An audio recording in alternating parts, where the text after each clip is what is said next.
From the harbour lights of Carrick to the shores of far away, every heart beats Rangers, every soul will proudly say, we're the voices in the terraces, the hands that build the dream. Now the people own the Rangers, we're the lifeblood of the team. From Carrick to the mountains, to the cities around the globe, our colours fly together and the black and amber glows. We're the people's club forever, we'll sing it loud and true. Carrick Rangers owned by all, the best for me and you.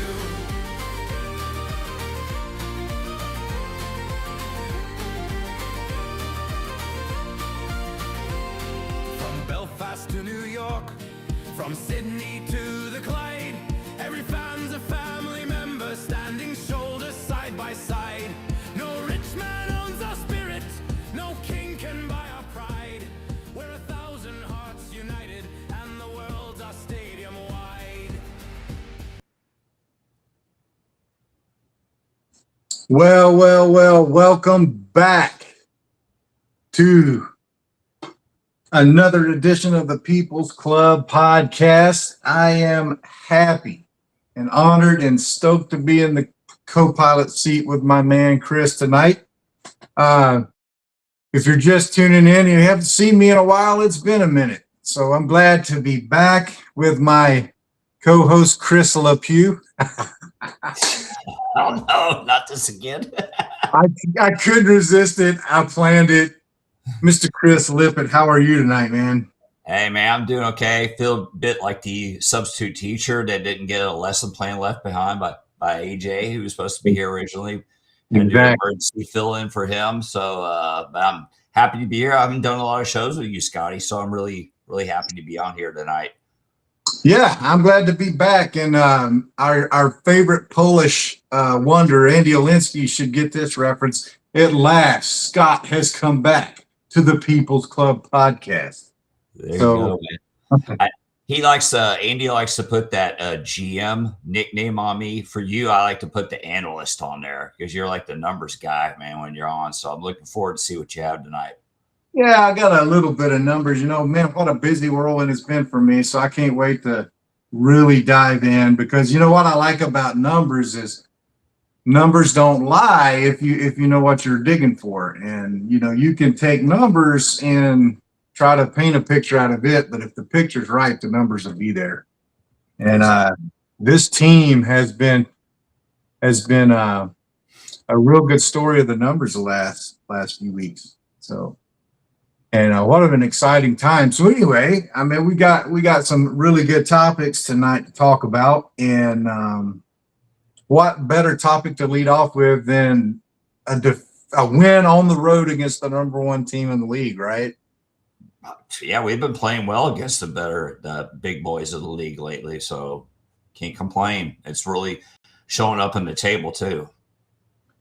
And with that, we might as well just get right into the highlights because they are the best thing you're going to do.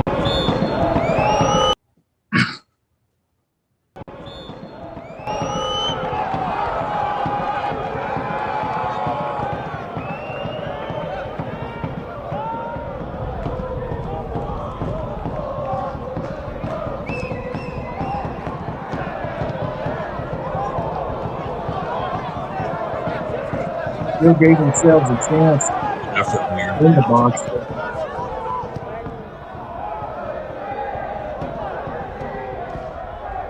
This first half, we were just really dominant in the first half. So it was a tale of two halves.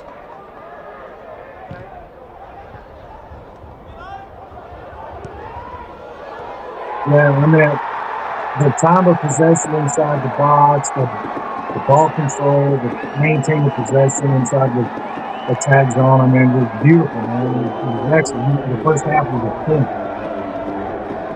Yeah, you saw my guy Crow there on the pass. That was last week's show. I said he was going to be the key to this game. So my crystal ball means once.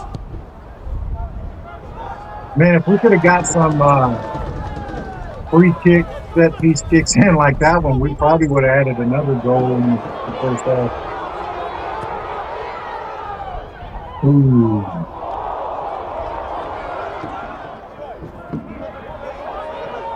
like it. Good awareness.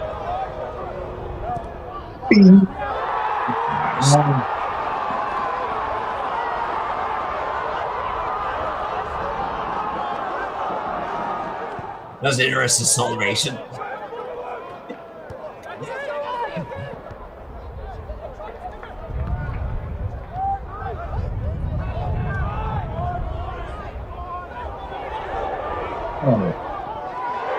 Wonderful. I don't know, correct me if I'm wrong, but I think this might have been the best of a really good run of 8 games, but might be the best first half of attack all season. Yeah, I agree. So, and some of Heatley's goals lately have been really not sure.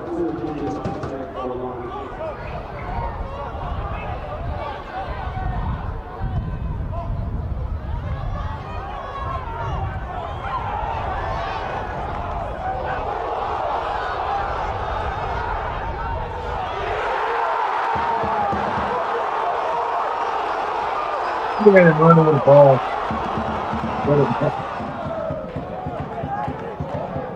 This goes back to that second half stuff that we always run into where we wear it out a little bit. A little bit of a nail biter more than after that first half.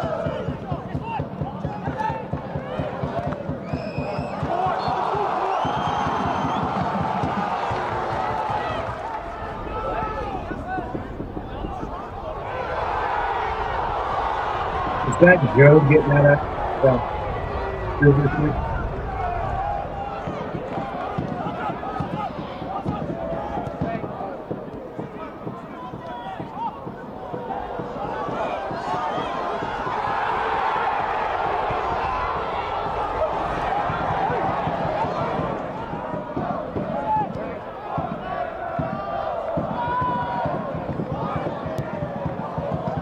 That was one thing that's really important. It was good to see Nathan Cartson back in the right center. Oh yeah, that's real hard. You're right. Yeah, watching it back, I looked at him in. He looks familiar. I don't know why I wasn't thinking he was back. I guess I thought he was done for the year. That was close. That looked like it was the pipe too.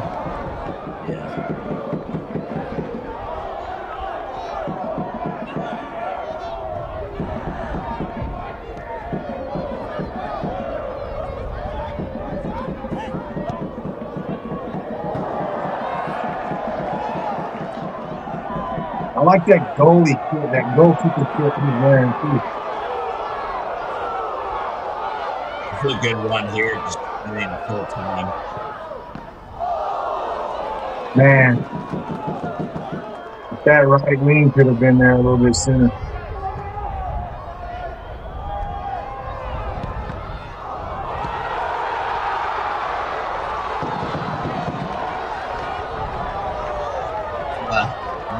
You were working going to the town hall and all the forums, everybody was freaking nervous. They were just freaking out, nail biting because it got really tight. Well, that one was in the 97th minute. Yeah, it was a physical game. And we had an injury too. That was a big injury that's going to hurt us for Saturday's game. Yeah, I was looking at the team website in the recap, and they listed there was 4 or 5 people listed as injuries, and looks like mostly knees. Yeah, the big one's Joe Crow, who went off injured. It looks like a hamstring. I think Baxter might allude to it if we play the whole interview and it's tired. I don't know how much of the interview we're playing, but that's when we do our preview of the upcoming game, that's going to be a big loss. And I think it's going to make this game closer on Saturday. Yeah, and I don't know how much we're going to get at. I don't know how much we get out of the injury report from Baxter, because that being right after the game, and they don't do injury reports leading in, I don't think. So, yeah, let's go ahead and look at the post game recap from Baxter, and then I think we got Paul Heatley as well. Stephen, a 3-2 win over Larne here this evening. What were your thoughts on that one? Well, first of all, I'm delighted because the quality of our play here, particularly in the first half, was devastating against a full-time, well-drilled team who rarely lose a game of football here, and they've been playing particularly well. They're going for the title. They've got, two teams that are very capable, if you like, across the sort of numbers that they have around their football team. And we had a master plan here tonight around how we nullified their efforts in the first half. We shut everything, all their passing lanes down, and then we had that quality and attack that we worked on.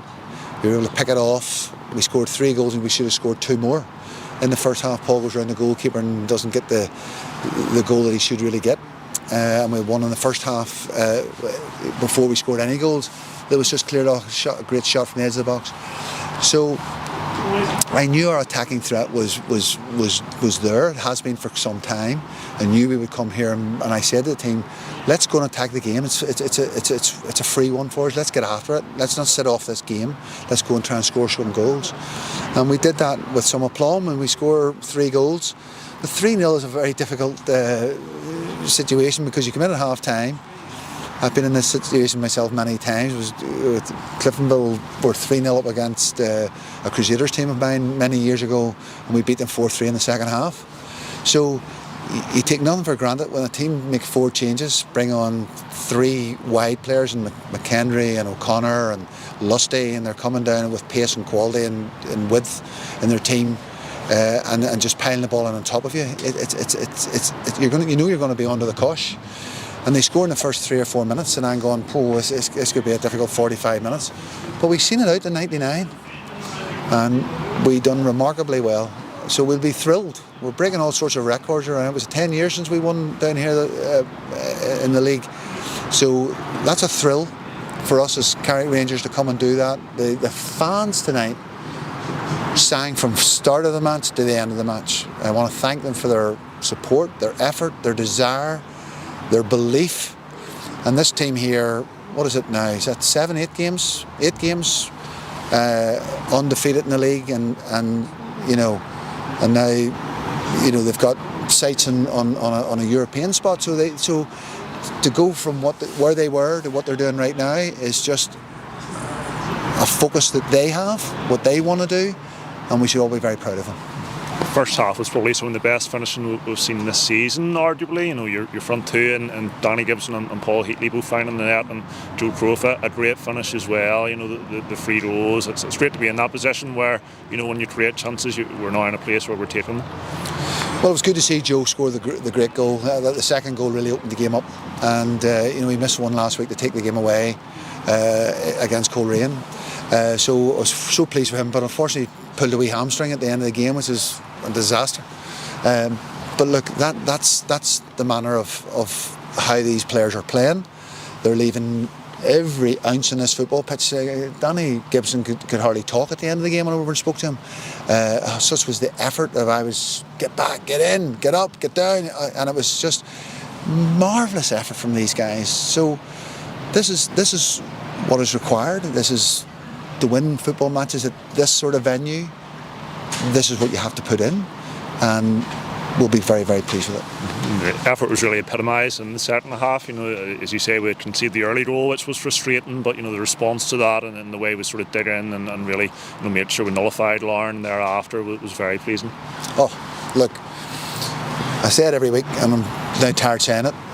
Billy Joe Burns, Luke McCulloch, you're watching 2 of the finest footballers in this country right now at the standard of defending and quality that you'll not see. You would grace that in the Premier League in England right now, the way those 2 are playing. It's marvellous to watch, and they're helping the rest of the team gel and play and go and do their thing because they're just so good at the moment. And that's just class.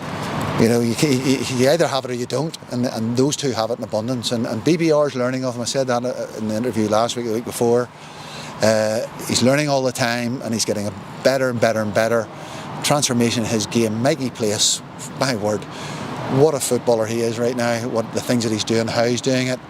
Matthew Snoddy, he goes unnoticed in his performances. He breaks everything up, he wins every single ball, he keeps the game moving, he closes everything down, breaks up all the tackles.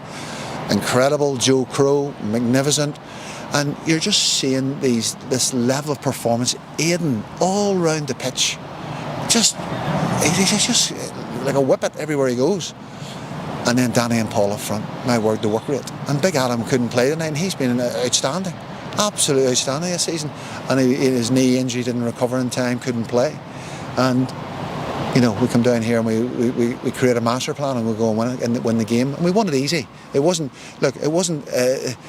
You know, they had a bit of a poke at it in the second half, but we battered them. First half we battered them. It wasn't close. And lastly, Stephen, I know you've already referenced the fans, but just a word for them again, you know, coming here from the first minute to the last, you know, singing and getting behind the team, you know, in great numbers. You know, I'm sure you're very thrilled to send them home with the bragging rights in this derby match. Well, look, I'm learning a lot about the football club. You know, I'm only here a year, so they know more about the rivalry and the derby than I do. You know, I just do my thing, but to see the smiles in their faces, the chanting, the jubilation, the singing, that's what football is all about. That's what, you know, that will not make their night, that will make their week. And to do that in the manner that we have, they'll go home tonight, they'll not sleep, because I won't sleep. So I'm thrilled for the people of Carrick. I'm thrilled for the fans that are coming out. They're getting behind the team, as I say, and we need that. So hopefully they'll go home and tell all their mates, you know, who are all sitting in the golf club or sitting somewhere else and or watching the telly and doing nothing, and they'll go home and say to them, listen, need to get down to the Carrick and we'll double the number. Because if they all come and bring a friend and get behind all this here, where can we go? So great. Stephen, well done and thank you. Okay, boy. Mike, what about that praise from your head man? What was it? Burns and McCullough. He said they're as fine a footballer as you'll find in Northern Ireland. What a praise. He even said that kind of defensive play would fly in the Premier League. Holy smokes. Imagine how they felt when they heard that. Yeah, a little bit of hyperbole there, but Burns saw it, so I always worry about him wearing down. Did you the one thing you mentioned, I don't know if you got to see some of the clips, Scott, but the Spirit of 76 took a busload of people up there, and there were some good clips on the bus. Really lively atmosphere for us. It was good to see that kind of support, and hopefully we start getting that at home too. We need to get some of those clips on the show next week, maybe, you know, start. Yeah. Okay. Yeah, so let's see what Paul Heatley had to say. I like he mentioned something that you had referenced earlier about the first and second halves, but Luker, go ahead and roll Paul Heatley here. Paul, 3-2 win over Larne here this evening. What are your thoughts on that one? I think we were magnificent from 1 to 14. Every single players that came on all played their part, and an incredible, you know, strength of character and resilience and quality, especially in the first half. So we're absolutely ecstatic with the result, and I feel it was really well deserved. And did you see that first half coming, you know, going in half time 3-0 up? Being honest, probably you didn't, but we were very much on top in the game. We knew that they were playing quite a high line and they were a wee bit vulnerable in the counter. And we just punished them at really important times. We got a fantastic early goal with Danny, sort of settled their nerves and let us feed our way into the game. They started to try and pile a wee bit of pressure, but thought our back three were absolutely incredible. Wing backs knew what to do, and the centre mids just held their line and nicked the ball, and that just allowed me and Danny to sort of expose them at the back, and we punished them accordingly. I capitalise on the chances that were created, you know, and took the roles very well in the first half when they came. You know, you obviously got one just in the stroke of half time as well. You know, it was a good one from yourself, you know, finding the bottom corner there. Yeah, look, it's always nice to get in the score sheet, especially against a big team. You know, you're here to turn up and put in a performance, and I think every one of us did. But the third goal was really, really important, probably just in the stroke of half time to go in with that 3-0 lead. 2-0 is always a dangerous scoreline, but 3 gives you a bit of breathing space. And Joe Crow's finish was absolutely out of this world as well. I didn't know he had it in him. No, I'm only joking. But brilliant all round. Second half we were a wee bit disappointed early on to concede such a sloppy goal, and it kind of was the wake-up call that we probably needed to go on and push on and see the game out. Obviously we managed to do that and get over the line. It was a bigger effort, with everything that Lauren sort of threw at us in the second half, going very direct, putting the balls in the box and whatnot. Yeah, I mean, we sort of expected that. When you go in 3-0 away from home against Lauren, you know they're going to make changes and you know they're going to become quite direct. To be honest, we were quite comfortable with that, because take out the first few minutes, give away a silly goal. We dealt with every ball in the air. Luke McCulloch and Billy Joe Burns, BETR and Mikey Place were absolutely out of this world. So anything in the air was well dealt with, and Skimmer and Eddie were there to pick up the scraps, and Joe putting his body on the line. So just absolutely delighted. We'll go away happy with 3 points, but still another big game to turn to next week, and come Monday morning after a weekend's rest, we'll turn our attentions. Thank you, Paul. Thank you. Top man. Yeah, so he kind of mentioned it. You go into the 3-0 lead, he knows that they're going to make some changes, be more direct. So do you feel, Chris, like with what you saw, was it what he said, or maybe that 3-0 kind of lulls you to sleep a little bit? Yeah, you get to a point when they were so dominant the first half. That was one of the points I had brought up prior week, was about us imposing our will and dictating the tempo of the game, the rhythm.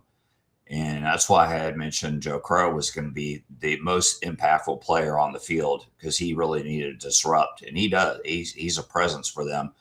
The second half, you get into that mindset. You kind of change what you got you there. It's kind of like in the NFL.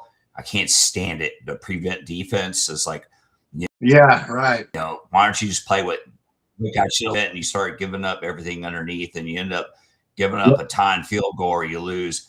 Kind of the same thing happens here in the second half. I'm sure you start to play back a little more, bunch up, trying not to give up a goal, trying to play not to lose. Yeah. So yeah, the way this team's running right now, and the atmosphere, the vibe coming off them, knowing you're playing with a 3-0 lead is gonna change probably some mental aspects, but I don't see them laying down. And I look at that second goal was in the 97th minute. I don't know what was going on to add that much extra time, but that was 96 minutes of only allowing one. So a great match. Let's talk coming out of that. Let's look at the standings, man. We're sixth in the table. We got 32 points, or excuse me, we have 39 points. And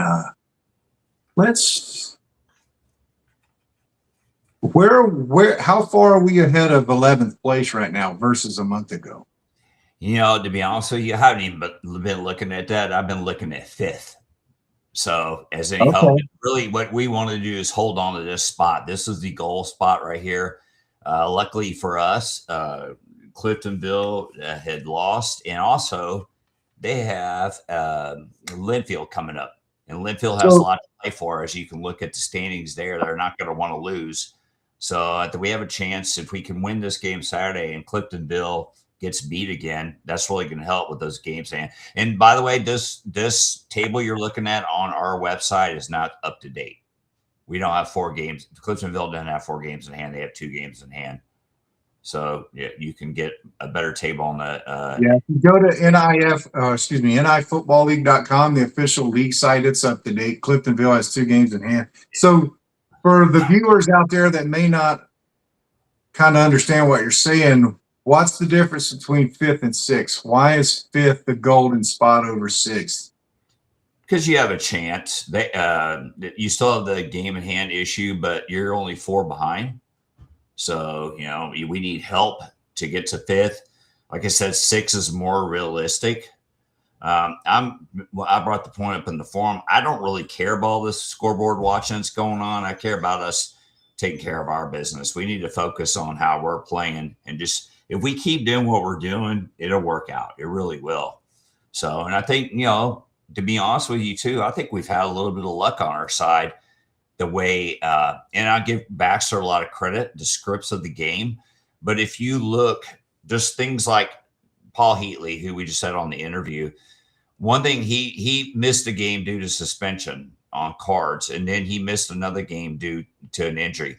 Well, if you look at Heatley lately, I think with his age and his stature, I think it's helped. He looks a step faster. I mean, on like that one goal, he just blew by them. Yeah. I think getting rest helped. And also where I would give Baxter, and I brought this up before, and I'm going to keep harping on this, and you notice Mikey Place has been such a big addition because of his versatility. And when you notice one of the front men like Lackey was out this game, when we do that, Matthew Olasande goes on the right back, and you'll see Place pinch up more. And that seems to really change the way Baxter scripts things. And they've made more of an effort, too, since the transfer window took place, to get Danny Gibson more involved with touching the ball and setting others up. So, and you notice his game has stepped up, too. He's gotten a lot better. And that's one thing I'm going to say. Game. We won one of the lead scorers, Joel Cooper, didn't do anything, and Matthew Olasande did a really good job on him. And Matthew Olasande, he still hasn't played a full game getting fit, but I thought he had another good job. I think because he's not Northern Ireland, I never hear Stephen Baxter mention him. It's kind of like a ghost on the team, but it seems like when he plays right back, it allows that script change that we have, and it's been successful. We started to notice against Queens in the Cup game when we played them. He changed up the script, how our formation was a little bit. And you know, Stu, which I know you're going to go into this tonight, and I look forward to your numbers with the possession of the team, how we've been possessing the ball lately. Yeah. So coming out of this game, and we look at the standings, and 39 points. So we'll just go ahead and jump right into some of these numbers because I like numbers. You mentioned something, and I'll go ahead and throw it out there. This is what I was telling you pre-show. In the last 8 games, we have 20 points in the last 8 games. 20 points that you see in that 39, 20 of those points we've won in the last 8 matches. We only had 19 points in the previous 21 league matches. That's crazy. That's crazy. And of those 8, we've won 6 of the 8. We had 2 draws, and we only had 5 wins in the first 21 matches. That's to me, it's almost like you went into the settings on your PlayStation and changed the sliders a little bit.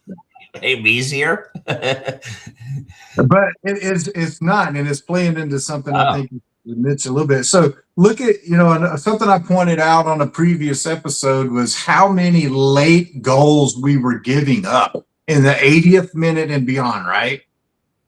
And what was frustrating to me when I looked at the first 21 matches back in a previous episode and looked, what frustrated me so bad about those late goals in those matches was how many points on the table it ultimately cost.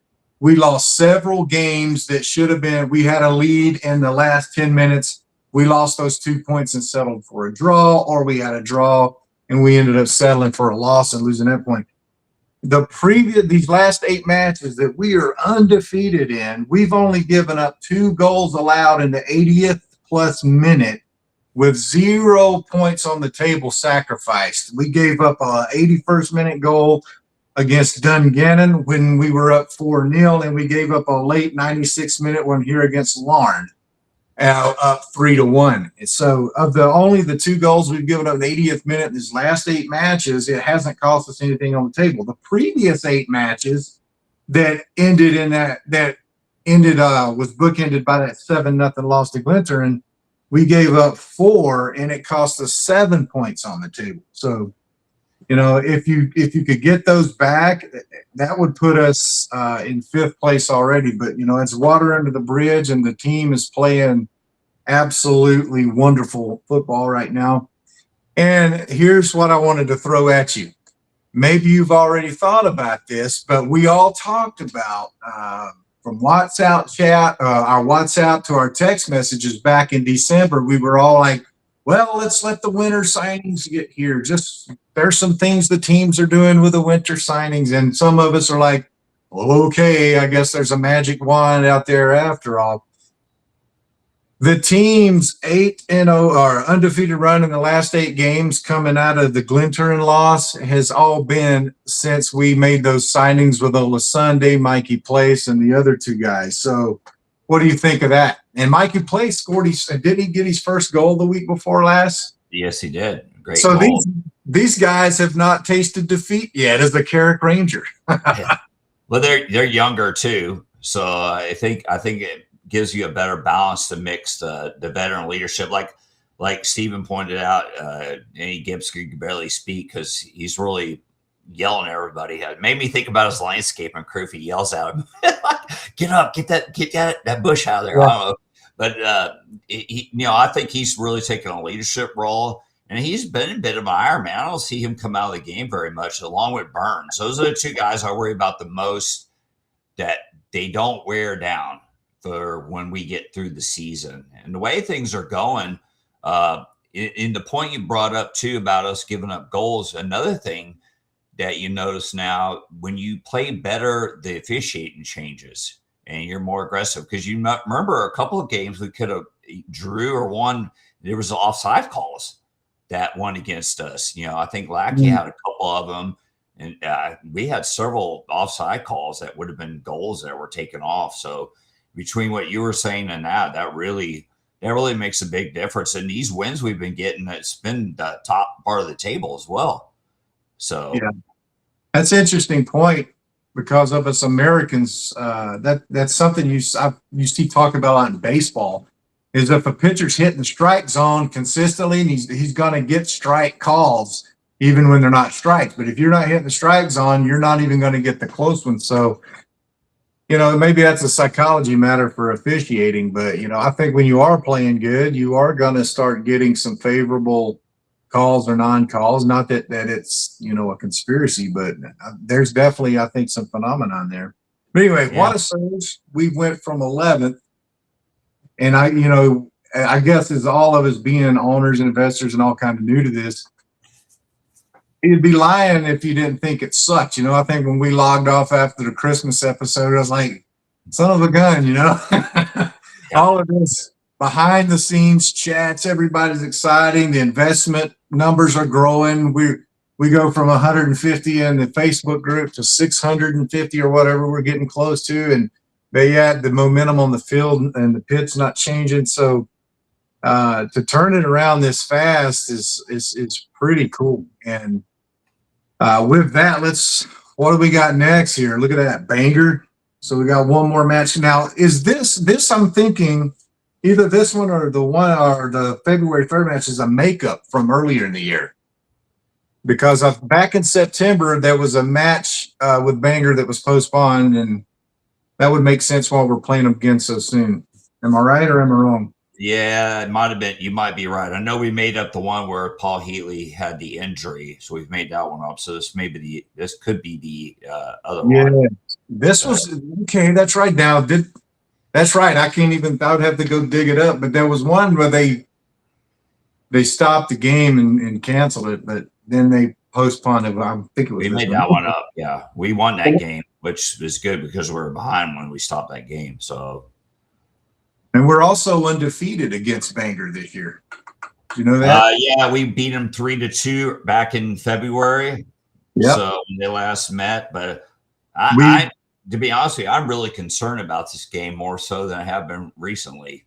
So what's the concern? Is it because the looming injuries maybe might not have availability? I know we're looking at Carrick's website. Lanky's going to be questionable. It's Crow. Crow's probably going to miss, and that's what worries me the most.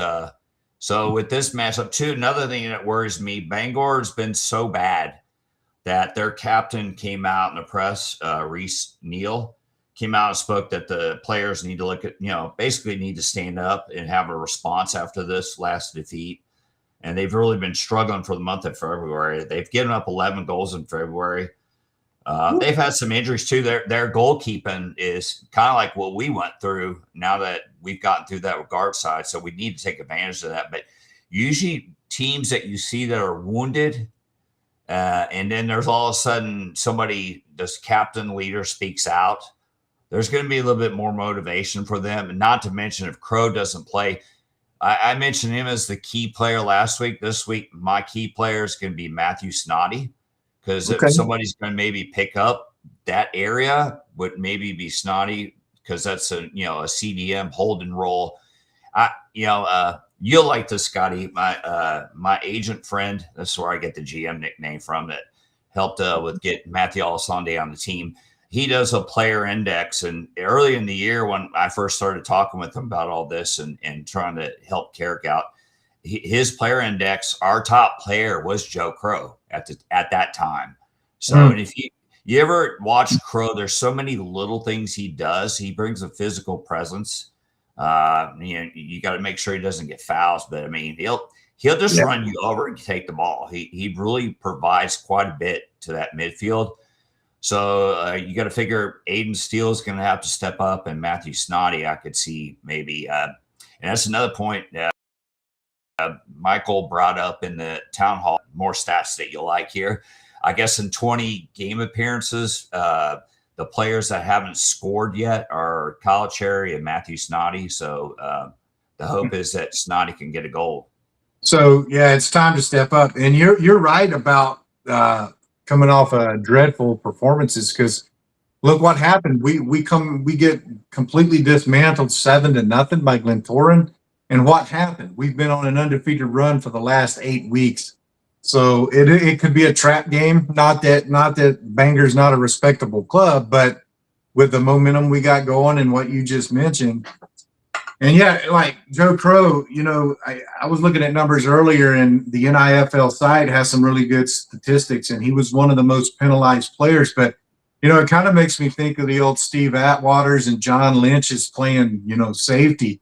Maybe they get penalties, but they're going to make you think about that they're there, and you're going to have to think about how you approach them, which is going to have a psychological effect, and it's going to result in performance. But here's one last thing about numbers. In this last 8 run, when I looked at this over 8 weeks ago, we wasn't scoring a lot of goals, and we certainly didn't have any top scorers in the league. But if you go to the top goal scorers website on the NIFL official site, we now have 2 of the top 10 goal scorers in the Premiership with Mr. Paul Front Flip Heatley and Danny Gibson. So I thought that was kind of cool. Give a shout out to them. That if you're going to be voting for MVPs and All-Stars, I don't know how they do it here, but I thought that was cool. Got 2 goal scorers in the top 10 now.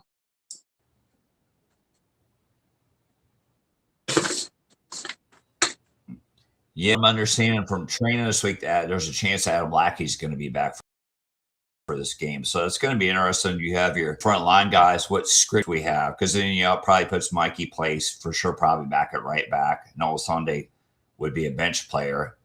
So it would give us some more depth. But I don't know if that'll change the script, because like those numbers that you say, just I'm just like you, Scotty. That's a big thing with me. Numbers don't lie. They're just factual, but also just looking at the way the club played in form with your naked eye, without numbers, seeing it just seemed like every week it was up to the fullbacks to serve a good ball to the wingers, and they, a long ball, and they would go. And that's why our possession was down. That was kind of where we're playing. But you notice during this run here, our possession, and I'm sure you're probably going to go over that, the possession's gotten so much better that we've had. And it just seems like there's been more patience, and more patience also. I'm a big believer in possession too, because I feel like that the more possession you have, the more opportunities you have. It's just like in football, the more offensive plays you run, that's like the big analytics thing now. It's the same thing here. I think possession means a lot. Plus, it gives you guys a chance where you possess the ball to take a bit of a break. There's not so much, not on your heels or so much pressure, because we would long ball it, wingers would run down, they'd have to hope they get it, and then we would be back on our heels on defense. And it just seems like things have been so much better. Adjustments Baxter has made have been great. All right, so we got the Bangor match. So we know what we got to do. We got 4 matches left. Who do we got? We got Bangor this week. We have another one against, I think we have Glentoran again. I don't think we play anybody below the table.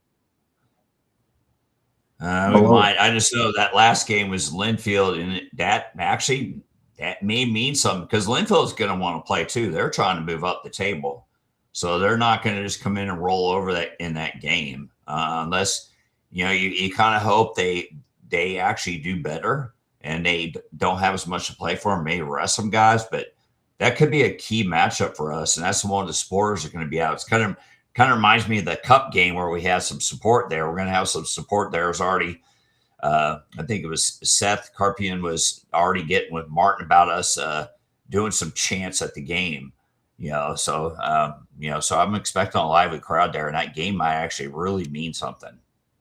Yeah, and they're only 5 points out of first, so I'm pretty sure they were very excited that we won that game against Lauren on Friday. Yeah, you got 2 games and they could be in first place. So with 4 games to go, yeah, that's not going to be an easy game. They'll be there to play. Now, speaking of the Linfield match, we've got the Owner Summit coming up. For those of you that are going to be making the travel,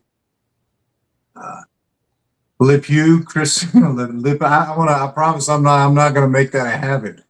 But I think the look on your face last week when I saw that, when he said it was funny. So you're going to be there. AJ's going to be there. Olinsky's going to be there. So if you're watching tonight, mark your calendars because there's going to be an extraordinarily once-in-a-lifetime special live edition of the People's Club podcast from Carrickfergus, probably from Belfast. I don't know what the plans have been finalized for what it's going to be, but look for some live coverage from Bleacher Brothers with our podcast coming from the pitch and all around the area. So I hate I'm going to miss out on that, but I'm so excited. Me too, man. I was hoping you were going to be my drinking pub buddy. It's funny because I get since I followed Carrick, I had to sign up for something with Belfast News. So I get all their news. And I guess there was one of the pubs, there was some bouncers that lost their job because they were excessive. And I was like, man, I need Scotty with me. He's got that MMA teaching going on. So I have someone on my back in case these people get out of hand in the pubs here. I'll be your designated bodyguard or something. That's right. So and speaking of, I think we have something too about the Owner Summit. Yeah, I was going to say, tell us anything that you want to tell us about what you know is in the works. And we have a special message from a local patron there. Yeah, I know they're still trying to come up. There was a preliminary script that was coming out. I think the first day was the key, what they were going to exactly do. I think we're going to do some pub tours or maybe some how they do certain alcohol drinks or something. I don't know. I don't know if the training session is going to happen or what, but I know we're going to have a dinner on Saturday. And then there's the match, which that's what I'm really looking forward to, is seeing a live match with everybody. But I know I think we're about 125 people are supposed to come up to this. So there should be a lot of support.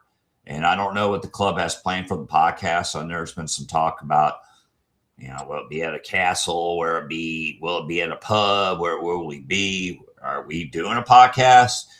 I don't know, but I know AJ's also talking with Michael. They're trying to work out some special things, what we're going to do. So I have no idea what the plan is. I'm just going to go with the flow and do what I'm told. So what special message do we have? We need to show that right now, Luker. Put that up. Hello, everybody. I'm Andy McNeil, General Manager of the Europa Hotel, and I'm really looking forward to welcome you all to the Carrick Rangers F.C Summit in March. There's a fantastic lineup of events for you, including the game against Linfield on Friday night at Taylor's Avenue, and then, of course, the main event, the gala dinner at the Europa Hotel. And my team and I are buzzing to welcome you to the hotel. We really want to look after you and showcase Belfast. See you all in March. How cool is that? Yeah, it's cool. I mean, it's going to be, they're doing it upright, man. So, yeah, I think the club's really going out of their way to really make sure we have a great experience, a once in a lifetime experience. It's going to be interesting to see if we do more owner summit in the future. So I'm hoping it becomes an annual thing, especially for guys like you that aren't going this time, get another opportunity to go. Yeah. Well, summit or not, I have full intentions of making a trip over there during the next season. But yeah, to have everybody over there and just kind of meet and greet and hang out with obviously is extra special. So, lastly, as we kind of get towards the end of this amazing episode, and the reason I haven't piloted this episode into the side of a mountain or into the ground is because the plane is on the ground. We're in a simulator tonight. So I got a good behind the scenes co-pilot with Luker. So let's talk about one of the last things that you've been working extremely hard behind the scenes. And I want to thank you publicly on the air for the absolute grit you're putting into this work for the EA Sports proposal to see our Carrick Rangers Football Club in the rest of the world section of FC 27 or 20, whichever one of the next pending games are. So tell us what you know about it, and then we'll go from there. Yeah, well, I appreciate that, Scotty, but this has been a team effort. It's not just me. I mean, Andy is, we've gotten to the point where we've got a draft of a case study. So Andy's been working on that with you, Scotty. Scotty's kind of our teacher with this. He's going to be our final say on what we propose. I would like to say we do need more emails. We've gotten some emails. I've sent them to Harry Hamilton, who's been our contact that has some friends at EA. So I know last week he was at some Champions League game with some EA representatives to watch PSG play. And I guess he shared some of the emails we've already gotten.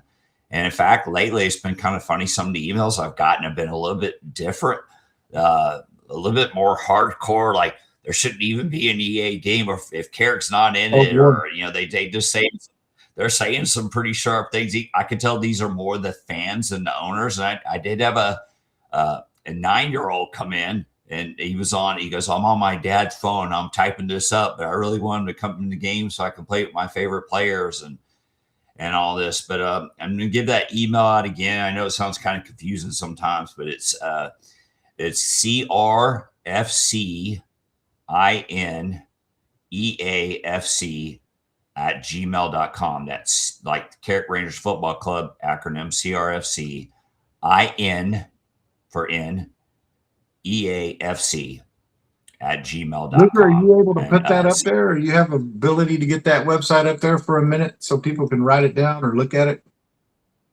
I know that. Yeah, that would be the email to send this to. This isn't just an owner at all along. This also is for the fans of the Rangers in Carrick. I've been getting a good mix of emails from both of them, but I would say we still don't have enough emails. We need more. We really have to show it. So I'm going to type the email here so they can put it up on the screen. And now, is the contact that you have specified a number of emails, target number of emails they're looking for? When I started this, I was hoping 2,000. Of course, that's really unrealistic. That's what I wanted, because I think we really need to make a statement. So, and there's the email right there. Hope I typed it right. Yeah. I know like other video games I have seen Carrick in, like some of the older PES Football Manager, eFootball games. But they're not, when it comes to the game, this is the top game, the top selling game. And I've tried to emphasize that too, that, we're going to talk about the case study after the show tonight. I'm looking forward to that. It's going to really take some things in there to show that, a lot of this is US based, because from what I understand, China and US are probably some of the bigger areas the game actually sells in. So it's important to show that support in the U.S. And then also, it'd be nice if we could start keep growing as a league with all the teams getting money in upgrading the stadiums, that maybe this, if we could have somebody from our league ever make a good run in Champions League or Europa League or any of these, UEFA type events, then maybe we start getting noticed more. Maybe we can get the entire league in the game. Yeah, I won't say what the one person said. They should have the NIFL Premiership in there, at least. I mean, you got League of Ireland in there. Put them all in there. In the rough draft, the rough draft of this proposal that Andy shot over, boy, is it detailed. So I can tell you that the proposal is being handled with very well. It's very deep. I don't know if it'll end up being submitted this in depth, but my gosh, it's pretty awesome. And I love his proposed first closing statement in it. Football's future is not only defined by the biggest club, but by the communities that bring the game to life. How could EA Sports argue with that? And when you talk about community, man, my whole involvement in European football and getting it into the American side is completely taken off and taken on a life of its own with my experience as a result of the community of Carrickfergus and the ownership and the investors and the friends I've made. So as we wrap this up, I wanted to ask you, Chris, with that community thing in mind, what's your first year as a Carrick owner been like? Oh, it's been fantastic. It's been I try to compare it to I'm a community fan over at Lewis FC, and it's been a lot of change over the years there. But I was really active with them, where I could feel a part of the team. Well, that's the way it is here. Just having a conversation, I've been told, you're part of the Carrick family. So I think being involved with the podcast, I can't say every owner has the same experience or feels the same way, but I think it's an advantage for me being on the podcast. I've also had some conversations with the club. That's hence the GM name. I did, facilitate with an agent, put them in contact because I used to be an agent, which is one of the things we want to take advantage of. We all have different backgrounds and can bring so much to the club. And that's been something that's been really, really big. And the club's really made me feel a part, that I'm not just, donating money and I'm off to the side. I really, feel like they've gone out of their way to make us all, with the communication they send, Michael's email, newsletters, updating us on everything, the owner summit. I think it's been fantastic. There's been no complaints, and I'm really looking forward to going up to the summit. Yeah, exactly. And, I invested in December of 2024, and I was that typical Facebook ad. What is this?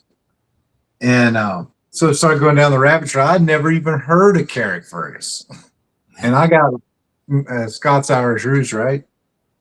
And my biggest thing was like, if I can at least watch them, then it'll stick. I got to be able to at least watch them, because I've done one or two others of these, and if you can't really watch them live or interact, it's not quite as authentic and how.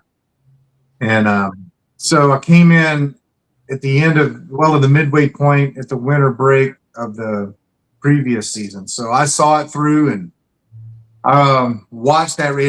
That season ended with a relegation playoff match last year, and I remember being hyped, man. I was like, yeah, we got one more chance to stay in the Premiership, and it was a win. And I left that game, having watched it. It's just like, yeah, we won. We're staying in the Premiership. And that's when I knew, oh my God, I'm an Irish Football Club owner. You're excited to win a game to keep from getting demoted, and to enjoy it, And it's like, this is so cool. And it really took off with a Facebook group. It took a while. I think I was literally like the fourth or sixth person to join that group, and it was like dead in the water for a while. And now it's super active with over 600 members. And then that's when you start building the relationships and a community, making new friends. And like the last thing I would have ever sat down and thought I'd be doing is a podcast and other different things related to this.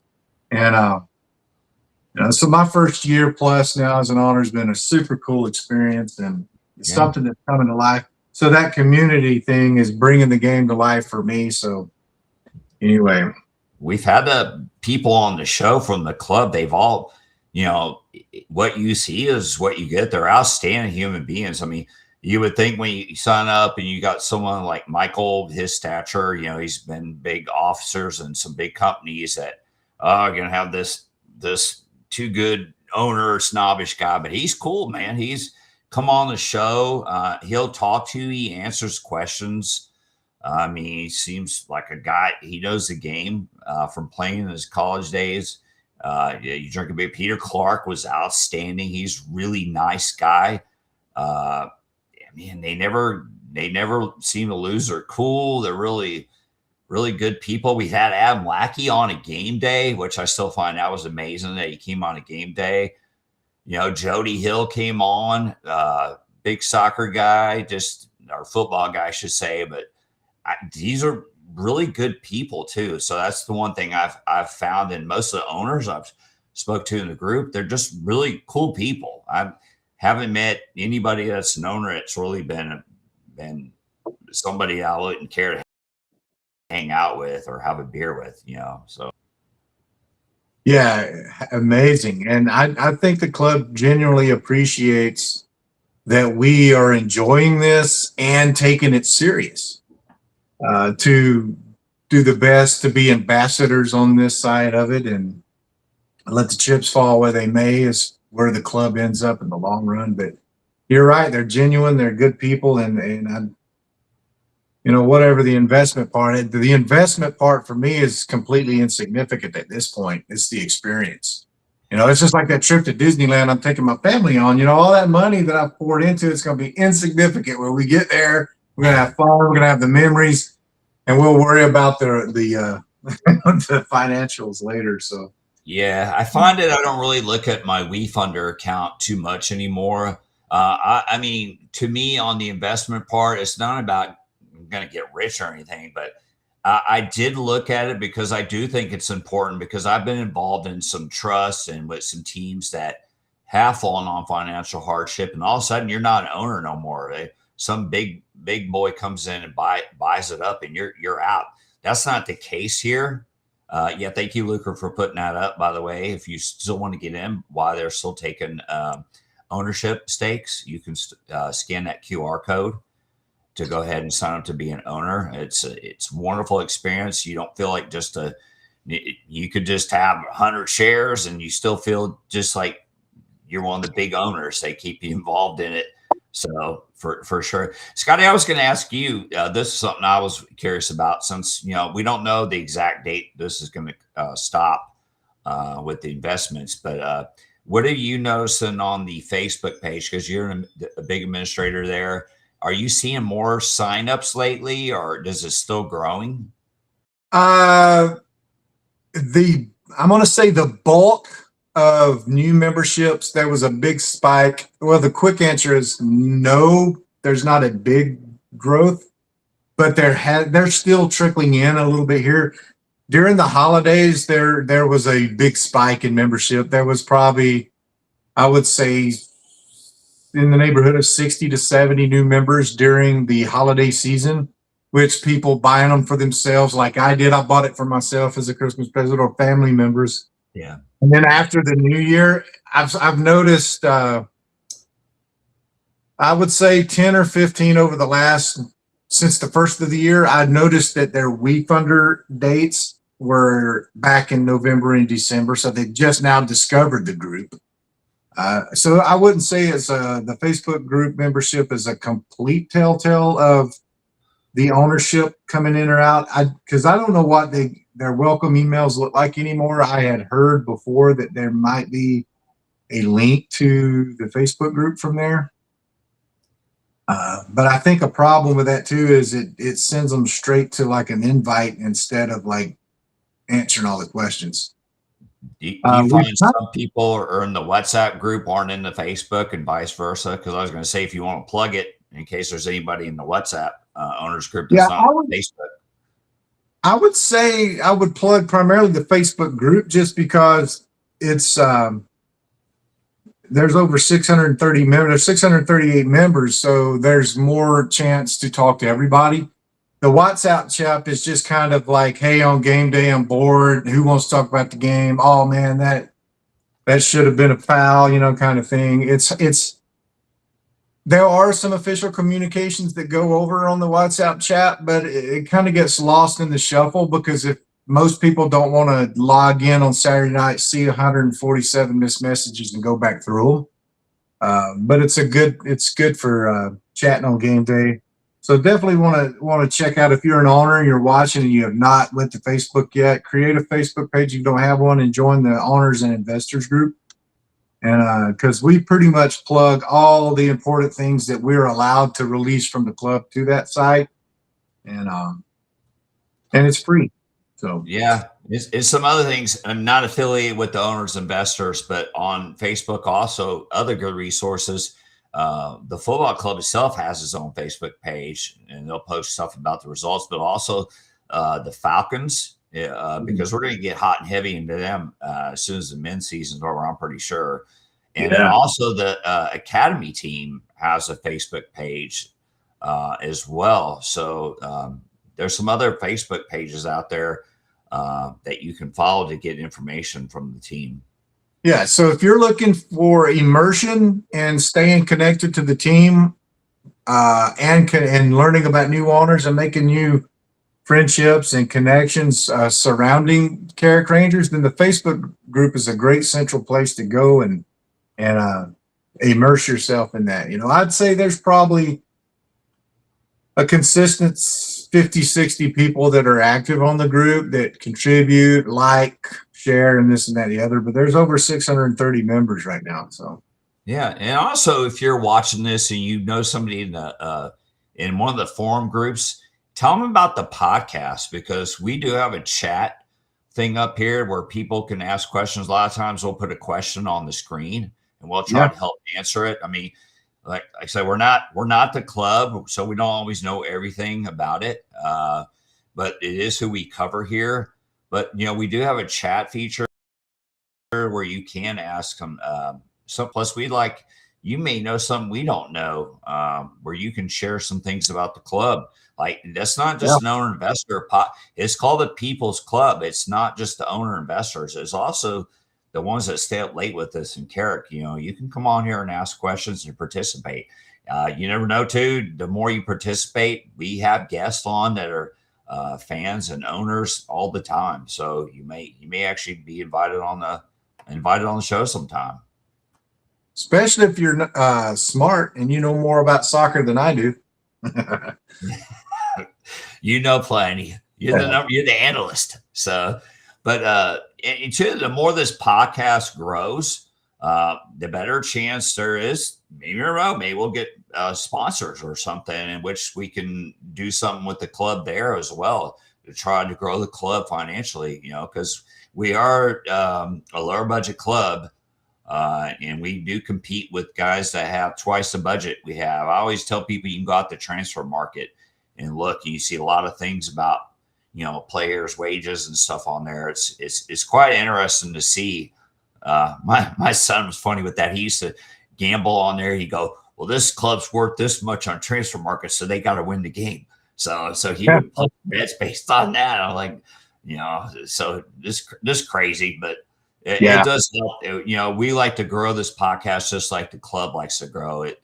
We like to have a good partnership. Yeah, and do like I did. So I've only got like 250 Facebook friends, but I sent an invite out to every one of them to like and follow Bleacher Brothers, which is the platform. And I think I had 43 or 45 of the people. They're probably not going to click on it very often, but out of respect for me and their friends, there's 45 new followers to Bleacher Brothers. So if 100 of you did that, that'd be 4,500 new followers to Bleacher Brothers, which changes the algorithm and gets the people's podcast, a little bit more exposure. So those little cheap and easy and free things you can do to help promote your club.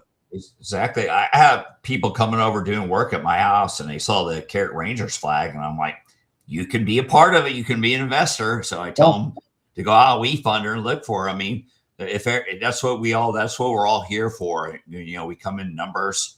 In fact, I think there's some that are trying to copy us, by the way, but there's only one original. So, but well, this is the best. This is the best We Club podcast on the planet. there you go. Period. You can come on and debate it. We invite you to come on and debate this if you think you got a better one. Yes, sir. Close us out. On Mars too. All planets. So, anything you want to say before we close this episode out? No, it's a pleasure working with you, Scotty. It's been fun doing the show tonight. Sorry AJ couldn't be on tonight. So those that have AJ fans, I'm sure everybody has their own fans that they like having certain people on. So sorry you got stuck with me again tonight. So Me. Scotty, you haven't been on a while, so I know life happens. So I'm glad to see you to get back involved, and things are slowing down for you now.